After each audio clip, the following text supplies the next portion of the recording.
There are queer folk about. Lord of the Rings is not gay, okay? It's bisexual. I mean, okay, Legolas and Gimli, they're gay. A quick note on the literary theory death of the author. With this particular author, he is dead. So I don't really care if I'm wrong. And I don't know, what's he going to do? Tweet about it? Is he going to be... Frodo doesn't like trans people. Well, you know what? Hypothetical Tolkien with a Twitter. I have textual evidence that Frodo would love trans women. And to be honest, if Amazon Prime and Peter Jackson can make up ridiculous nonsense about Lord of the Rings, then I can make up this really reasonable theory about Lord of the Rings, okay? So what is love? I don't mean sex and romance, and I don't mean infatuation. I mean when you've been together for years and your life is coming home together and having a cup of tea and going to bed. What is that love? You know? And is it really that distinguishable from other kinds of love? I've loved Lord of the Rings since I was 15 years old. I learned how to write in Dwarvish runes, and I would write all my notes for school in Dwarvish runes. And then I tried to learn the Elvish script too. And I wrote my notes in that. But it was much harder. So I forgot how to read it and I couldn't read my notes. That affected my grades. But nevertheless, my love for the books blossomed. Until I became a queer, feminist punk goth bitch. And I realised, you know what? There's too many fucking men in this book. There's too many... It's a real sausage fest, this fellowship. I mean, who wants to read a book about a bunch of kind, compassionate, handsome men who are always kissing and hugging each other? Hobbit masculinity is basically a bunch of men just kissing each other and holding hands and hugging and singing to each other and cooking and having baths together. And then I realised that's exactly the kind of erotica I was looking for. So when I started rereading Lord of the Rings, I wasn't expecting anything gay because I knew that although some people ship Frodo and Sam, people project and they're into that, and that's fine, and I don't judge them. I just know that they're wrong and that I'm above that. But the thing is, I'm very bisexual, and it just gets worse as you age. And I saw things reading it this time that I did not see when I was 15 years old. My memory of Frodo was that he was kind of asexual, a lot like Bilbo, who didn't really show any interest in anyone. He just wanted to smoke that Shire weed and just eat snacks all the time, which is fair enough. But this time through, I got a few interesting impressions about Frodo's interest in large, older women. Now, for those of you who don't know, Goldberry is a character from the books who was generally omitted from all the film versions of Lord of the Rings. She's kind of a river spirit, and it's not really specified how tall she is, but if she's maybe about the same height as her sugar daddy, Tom Bombadil, then she's probably bigger than the hobbits, who are just tiny little buggers. When Frodo first met Goldberry, he was in absolute awe of her. "Fair Lady Goldberry," said Frodo at last, feeling his heart moved with a joy that he did not understand. He stood as he had at times stood enchanted by fair elven voices, but the spell that was now laid upon him was different. Less keen and lofty was the delight, but deeper and nearer to mortal heart, marvellous and yet not strange. "Fair Lady Goldberry," he said again, "now the joy that was hidden in the songs we heard is made plain to me." Then Frodo gets so excited he sings her a little song. He does sound a bit like a virgin, but it's endearing nevertheless. And obviously it doesn't go anywhere. But since this is probably the first giant woman that Frodo has ever met, this is just clearly already canon, that Frodo is very excited by large immortal women. Now it's important to keep in mind that Frodo wrote Lord of the Rings. Specifically, the Red Book of Westmarch. It was written by Frodo with additions by Sam. The Red Book included a text by Bilbo as well. This is a historical text. So if the text expresses that another character is a hottie, that's actually Frodo's opinion, or possibly Sam's opinion, because he made edits to it later. So it's not real, though, is it? It's not real. Tolkien wrote it. Well, yes, Tolkien wrote it, but he wrote it to be... He wrote it to be real. When Tolkien wrote it, he wrote it as if it was a translation because he was a crazy linguist person and he did stuff like this in real life with books like Beowulf, right? So he made this book as if it were a translation. It's a very cool thing. It's like LARPing while reading. Very tall they were, and the lady no less tall than the Lord, and they were grave and beautiful. This line was clearly written by a bisexual. One of the things I love so much about Lord of the Rings is the androgyny of the different races. Like, you can't really distinguish an elf dude from an elf dudette. And that's why one must wonder if perhaps Gimli thinks that Legolas is a beautiful lady.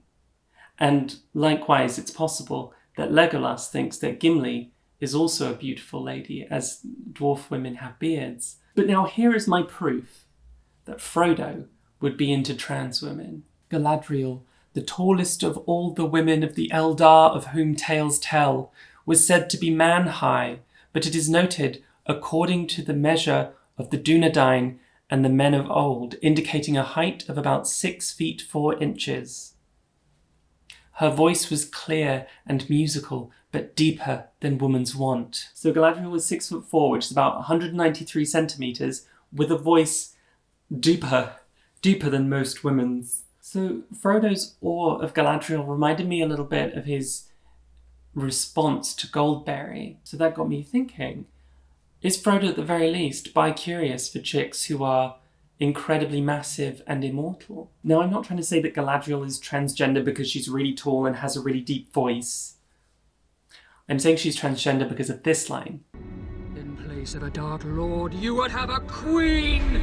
Because that's exactly the same line I used when I came out as trans. And I don't think I'm the only one who picked up on Frodo's interest in Galadriel. In John Borman's 1970s Lord of the Rings screenplay, Frodo and Galadriel hooked up. Why'd you have to make it weird, John Borman? So from there I just thought, okay, Tolkien, he wants us to think of Frodo as straight. He's seeing this through a straight lens. I get it.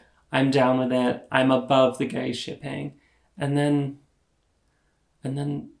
it just kept happening.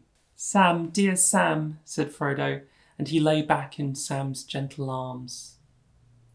He kissed Frodo's forehead. Sam went to him and kissed his hand. Sam took his master's hands and laid them together palm to palm and kissed them, and then he held them gently between his own. Then Frodo kissed Merry and Pippin, and last of all, Sam.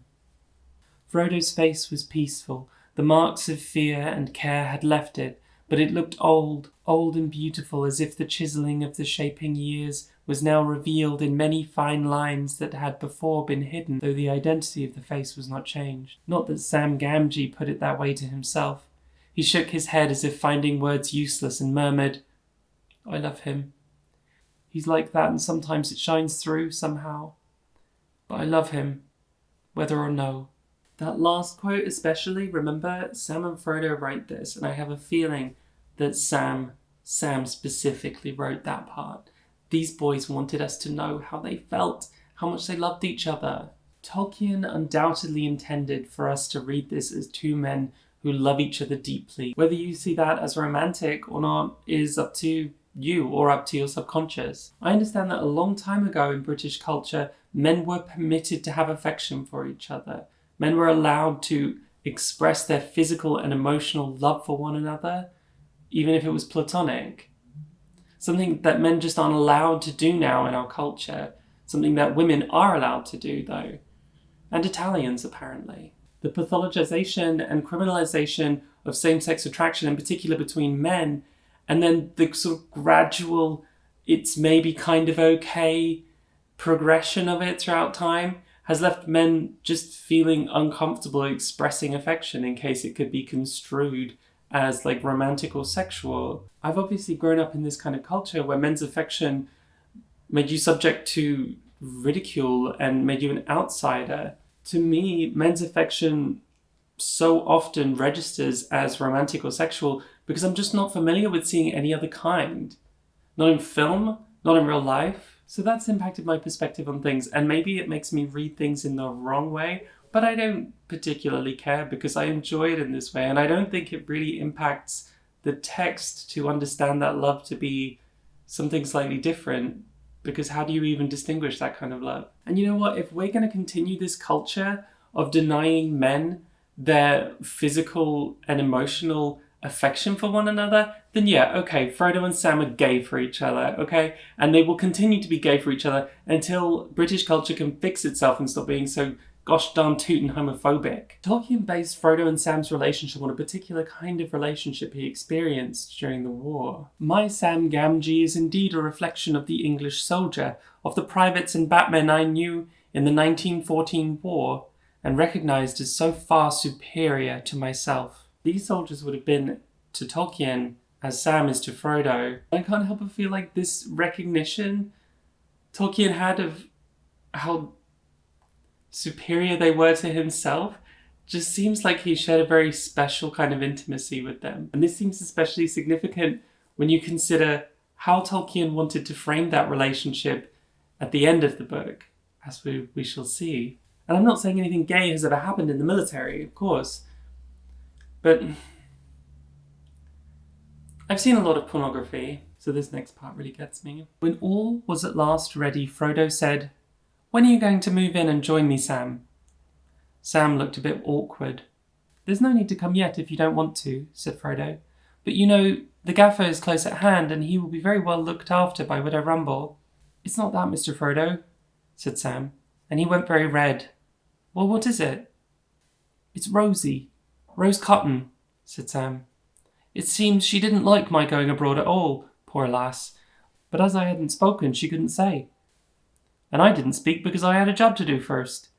But now I have spoken, and she says, 'Well, you've wasted a year, so why wait longer?' 'Wasted,' I says. 'I wouldn't call it that.' Still, I see what she means. I feel torn in two, as you might say."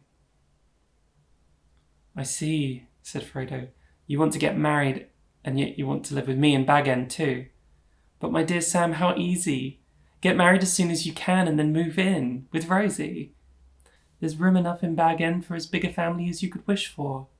Sam felt torn in two, but Rosie and Frodo wouldn't tear Sam in two. They wouldn't allow that. So all three of them lived together. No matter how you interpret it, this is three hobbits who love each other moving in together to start a great big family. In Egypt, 1964, a tomb was discovered with two men, their bodies embracing, their hands holding.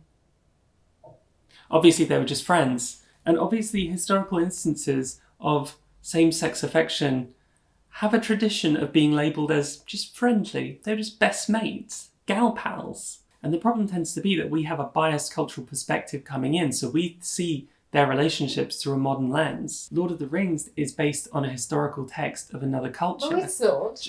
Even the main characters' names were anglicised. Frodo's name wasn't Frodo, it was Maura. And Sam's name wasn't Sam, it was Banazir. So I don't know, maybe Tolkien just saw those characters as best buds, and maybe readers see it that way. But maybe there's a biased cultural perspective. I tried to save the Shire, and it has been saved, but not for me. Frodo never really recovered from the trauma of taking the ring to Mordor, and on the anniversaries every year of being stabbed at Weathertop and being poisoned by Shelob, he had become ill. In the year 1421 of the Shire Reckoning, Frodo left Middle-earth forever. And that's where the movies tend to end. Sam's happily ever after with Rosie. But the appendices tell you what happens next. Rosie and Sam lived a long, happy life together.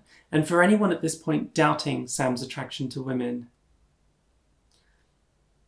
they had 13 children together. 61 years after Frodo left, Rosie passed away. And just a couple of months later, Sam followed Frodo into the West. What's in a name? No matter what words you use, gay, bi, queer, or no label at all, the love between Frodo and Sam, and also Rosie, was a very special one, no matter how you interpret it. Thank you for watching this nervous breakdown. Please like and subscribe. Also check out my Patreon. I have a Kickstarter running at the moment for my graphic novel Hugged. And thank you so much, and I'll see you next time.